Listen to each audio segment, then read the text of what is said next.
There's a particular kind of grief that doesn't scream. It lingers quietly, in the echo of messages replied to too quickly. In the spaces where your name was never spoken, only expected. In the ghost ache of being everyone's lighthouse, burning night after night, for ships that never intended to anchor. We don't speak of the pain of always showing up, of being the one who stays.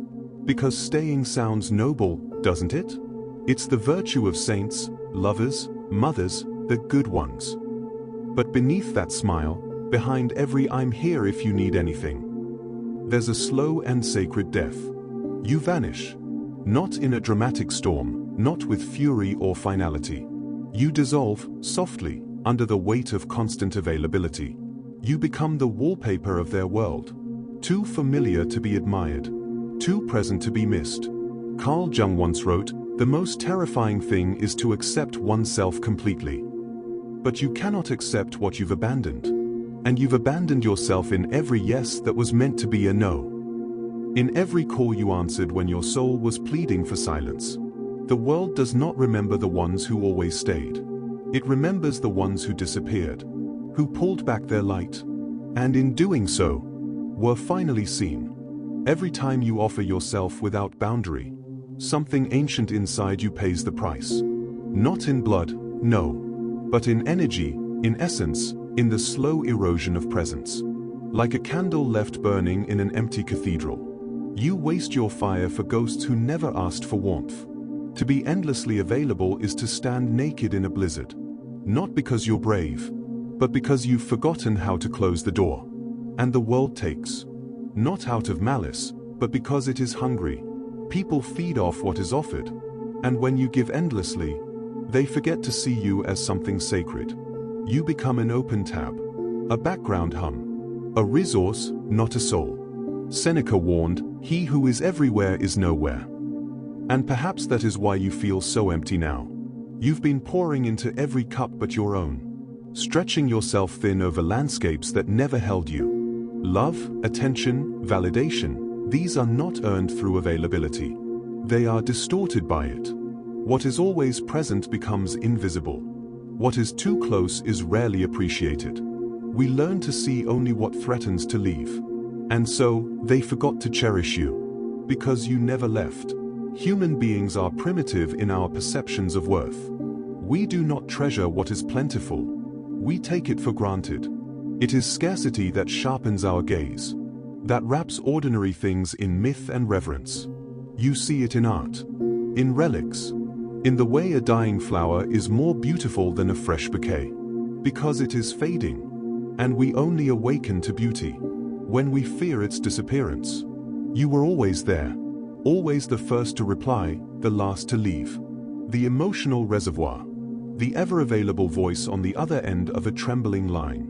But what is perpetual becomes invisible. And so they loved your light, but never looked at the fire. Nietzsche once wrote, "He who has a why to live can bear almost any how." But what of those whose why was always someone else's need? You bore the hows. You carried their storms. And in return, they forgot to ask what you needed. People chase what retreats. They are magnetized to mystery, to the energy of someone who chooses where to invest their soul. Not from cruelty, but from a deep instinct that value lies in what must be earned. If they left you, it's not always because you weren't enough. Sometimes it's because you were too close, too available, too willing to be theirs, before you were your own. We are drowning in connection, and starving for intimacy. Every ping, every like, every story viewed, sells the illusion that we are seen, felt, held. But it's not real touch. It's a performance of presence, not the sacredness of being truly known. You respond to messages within seconds, and still feel forgotten. You offer pieces of yourself in captions and calls, and still remain unmet. In this digital theater, your worth becomes a metric, an algorithmic ghost. They don't crave your essence. They crave your availability, your readiness, your performance. But intimacy does not live in performance. It is born in depth, in patience, in the dark places algorithms cannot reach. Gurdjieff warned that most humans sleep through life, believing themselves awake. And in this sleep, we mistake interaction for connection, attention for affection, and exposure for love. So we make ourselves louder, brighter, more seen, but the soul doesn't want to be broadcast. It wants to be felt, whispered to, witnessed in its raw, shivering truth. And you, in your quiet longing to be understood, have become a lighthouse in a land where no one sails anymore, a signal lost to a sea of static. Sometimes, to be truly found, you must disappear. There is a sacred violence in solitude, not the loneliness of the forgotten, but the silence of the awakened. When you step away, not out of bitterness, but out of necessity, the world begins to show its true colors. Some vanish when you stop reaching. Some rage when you stop bending. Some beg for your return, not because they love you, but because they loved the version of you that asked for nothing. In solitude, the mirror returns, unclouded by projection, untainted by need. You begin to remember who you were before the world told you. You had to be useful to be worthy. Jung called this the process of individuation, the sacred unraveling of the false self, so the soul may return home. And it is in this sacred aloneness that your value sharpens, because when no one is watching, and you still choose to bloom, that is not performance. That is power. You are not defined by who claps for you, or who stays.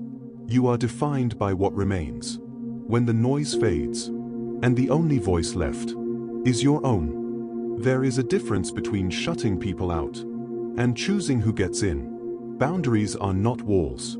They are thresholds. Sacred lines drawn not in fear, but in reverence for your own soul. To be mysterious is not to be manipulative. It is to recognize that what is rare becomes revered. What is hidden becomes holy. You don't owe your soul to anyone. Not in conversation, not in loyalty, not in your unfiltered access. When you detach, when you stop feeding the endless hunger for validation, you begin to command a different kind of attention. Not the desperate kind, not the transactional kind, but the kind laced with respect. Because mystique is magnetic. The mind chases what it can't fully grasp, and the heart cherishes what it must earn. In a world obsessed with oversharing, with bleeding out for public approval, your restraint becomes a revolution. Your quiet refusal to explain yourself becomes an act of rebellion. Gurdjieff taught that real strength is internal, silent, immovable, to remain still when others beg for your chaos, to be unbothered when the world shouts your name. This is not cruelty, it is clarity. You are not here to be consumed. You are not a feast for starving strangers. You are a temple, and not all are worthy to enter. There are parts of you buried in the mouths of those you tried to please. Parts that laughed too softly. Parts that said yes when your bones screamed no. Fragments of your soul scattered like ash, across a landscape of silent compromises. This is where the shadow lives. Not in evil, but in exile. Carl Jung said, until you make the unconscious conscious, it will direct your life and you will call it fate.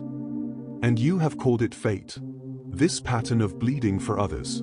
This reflex of shrinking, of giving yourself away in pieces, just to be held together by someone else's hands. But the shadow is not your enemy. It is your inheritance. It is the you who was never allowed to speak. The one who raged in silence. The one who desired without permission. The one who knew their worth and was punished for it. To reclaim yourself, you must walk into that darkness without flinching. You must meet the version of you that everyone rejected and choose them, because true healing is not becoming better. It is becoming whole, even if that wholeness terrifies the world, even if it means becoming the one who didn't stay. To withdraw is not to abandon. It is to return to yourself. The mystics knew this. The desert fathers, the monks in their stone towers, Nietzsche in his solitude, Jung in his tower at Bollingen. Each fled the noise to touch something no crowd could offer. You leave not to punish the world, but to remember your soul's original language. The one whispered in silence. The one drowned in the noise of everyone else's need. In withdrawal, the divine finally speaks. But not with fireworks. With stillness. With the kind of silence that feels like velvet over an open wound. When you retreat inward, you reclaim what was scattered. Your intuition sharpens. Your discernment awakens. The fog lifts. Gurdjieff believed we are machines, sleepwalking through life, until pain jolts us awake. And withdrawal is a kind of sacred pain. It burns away illusion. It forces you to sit with the discomfort of your own unmet self. And in that discomfort, you are reborn. Not louder, not more pleasing, but rooted, unshakable. There is nothing more terrifying to the world than a soul that no longer needs its applause. There is a presence more powerful than noise, a silence that makes the room hold its breath. Not from absence, but from depth. You felt it. The hush when someone enters, who does not beg to be seen, who carries their soul like a blade wrapped in silk. This is the paradox. The more you pull back, the more they lean in, because distance creates shape. It outlines your edges. It forces others to confront the space you leave behind. And in that space, they find their own reflection. Your silence becomes a mirror, a haunting one. It asks, why were you only listening when I stopped speaking? Seneca taught that restraint is the highest form of power. The ability to not respond, to not explain, to not chase. Silence makes them wonder. Distance makes them reconsider. And presence, true, grounded, unapologetic presence, makes them kneel. You do not need to yell to be heard. You do not need to perform to be felt. Your detachment is not coldness. It is clarity. You were never meant to be background noise. You were meant to be the pause. That changes the rhythm of the song. There comes a moment when leaving is not about escape, but about becoming. You disappear not to vanish, but to reappear elsewhere, more fully formed, more you. The act of disappearing is not cowardice. It is alchemy. You are shedding identities worn like borrowed coats, stepping out of roles scripted by other people's expectations. You're not ghosting them. You're haunting yourself until your soul finds its original rhythm again. To the world, it looks like silence, like distance, like withdrawal. But beneath that quiet is resurrection. In the absence, you learn. You were not lonely. You were surrounded by people who never truly saw you. You were not too much. You were giving to those too empty to receive. You were not broken. You were breaking open. Friedrich Nietzsche once said, "He who climbs upon the highest mountains laughs at all tragedies, real or imaginary." Because from the summit of solitude, the pain makes sense. The leaving becomes a return, not to them, but to yourself. You are not missing. You are molting. You are becoming vast. Unreachable not because you are gone, but because you are no longer where they left you. They will speak of you. Whispers in quiet rooms. Late-night confessions over half-finished drinks. Moments of stillness when your name returns like a ghost. They thought they'd forgotten, but they won't remember you as the one who stayed. No, they will remember your leaving, the weight of your absence, the sacred silence you left behind. Because you didn't explode. You evaporated. And in that vanishing, they were forced to feel the shape of you. The space you had always filled so effortlessly. You didn't leave to punish. You left to live. You were never meant to remain in places that fed on your light, but never honored its source. You were never built to be the echo. You were the thunder. You were the storm that whispered, "I will not die for your comfort." The one who didn't stay is not a villain. They are a mirror, a myth, a lesson wrapped in bone. They left because staying meant becoming a stranger to themselves. They left because choosing yourself is the holiest act of love there is. And if they ever loved you, they'll understand. Because some stories are not meant to end in belonging. Some are meant to end in awakening. If this stirred something in you, something you couldn't name, but deeply felt, then maybe this was for you. For the ones who always stayed. For the ones who finally walked away. In your silence, in your solitude, In your sacred becoming, you are not lost. You are finally found. Don't be afraid to disappear. The world will never forget what was truly unforgettable. Until next time, stay haunted, stay whole, and most of all, stay you.